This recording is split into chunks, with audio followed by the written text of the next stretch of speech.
যে আদর্শের টানে গড়ে উঠেছিল জাতীয় নাগরিক পার্টি এনসিপি, সেখানেই এখন ভাঙনের সুর। ডজন খানেক নেতার পদত্যাগ আর আদর্শিক লড়াই এখন টালমাটাল দলটি। নির্বাচনের ঠিক আগে প্রশ্ন উঠছে, অভ্যুত্থানের চেতনা নাকি নির্বাচনী কৌশল? কোন পথে হাঁটছে এনসিপি? জোটের পর এমন পরিস্থিতিতে দলটির ভবিষ্যৎই বাকি। বিস্তারিত থাকছে সাদিয়া সিদ্দিকার প্রতিবেদনে। জুলাইয়ের ছাত্র জনতার গণঅভ্যুত্থান থেকে যে রাজনৈতিক আকাঙ্ক্ষার জন্ম নিয়েছিল, তার প্রতিনিধিত্বকারী দল জাতীয় নাগরিক পার্টি এনসিপি এখন অস্তিত্ব রক্ষার চরম সংকটে।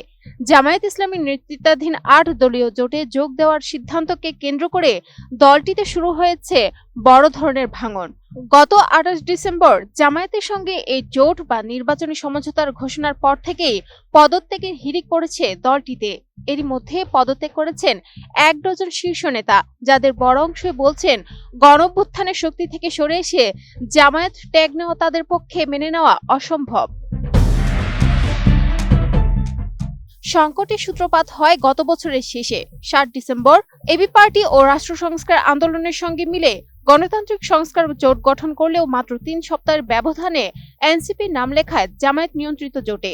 দলটির আহ্বায়ক নাহিদ ইসলাম একে আধিপত্যবাদ বিরোধী বৃহত্তর নির্বাচনী সমঝোতা হিসেবে অভিহিত করলেও জামায়াত আমির শফিকুর রহমান একে মজবুত রাজনৈতিক ঐক্য হিসেবে ঘোষণা দেন।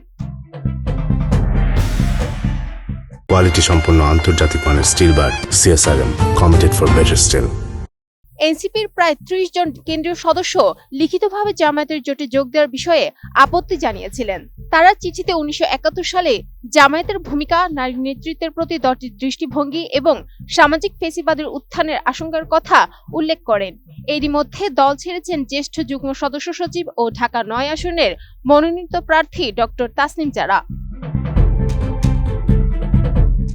দলটির কেন্দ্রীয় যুগ্ম মুখ্য সমন্বয়ক খান মোহাম্মদ মুরসালিন এক গণমাধ্যমকে আক্ষেপ করে বলেন, যারা জুলাই অভ্যুত্থানে রক্ত দিয়েছে তাদের ঐক্যবদ্ধ না করে এনসিপি আজ নিজেকে দুর্বল করে ফেলেছে। তার মতে, গণঅভ্যুত্থানের রাজনীতি আজ হুমকির মুখে এবং এর কর্মীদের নিরাপত্তা আজ শঙ্কার মধ্যে। তবে এই গণপদত্যাগের মধ্যেও নাহিদ ইসলাম, হাসনাত আব্দুল্লাহ ও আক্তার হোসেনের মতো সম্মুখ সারির নেতারা নির্বাচনী প্রস্তুতি চালিয়ে যাচ্ছেন। এর মধ্যেই অন্তর্বর্তী সরকারের সাবেক উপদেষ্টা আসিফ মাহমুদ সজীব ভুঁইয়া দলে যোগ দিয়ে মুখপাত্র ও নির্বাচন পরিচালনা কমিটির প্রধানের দায়িত্ব নিলেও মাহফুজ আলম স্পষ্ট জানিয়ে দিয়েছেন তিনি বর্তমানে এনসিপির অংশ হচ্ছেন না। একদিকে দলের অভ্যন্তরীণ ভাঙন ও আদর্শচ্যুতির তকমা দূর করা, অন্যদিকে জাতীয় ঐকমত্য কমিশনের সংস্কার প্রস্তাব বাস্তবায়নে ভূমিকা রাখা, নির্বাচনী বৈতরণী পার হওয়া এবং গণভোটে হ্যাঁ জয়যুক্ত করার কঠিন পথ পাড়ি দিতে দলটি কতটা সফল হবে তা নিয়ে রাজনৈতিক মহলে চলছে জোর আলোচনা।